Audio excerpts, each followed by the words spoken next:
sir. Good morning, Your Excellency. I have the honour to present the letter of credence which His Majesty King Charles III has addressed to Your Excellency, accrediting me as the Resident High Commissioner of the United Kingdom of Great Britain and Northern Ireland to the Republic of Fiji. I also have the honour to present the letter of recall of my predecessor. Thank you, sir.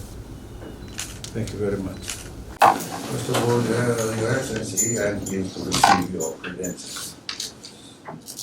Just a little bit quite a while ago.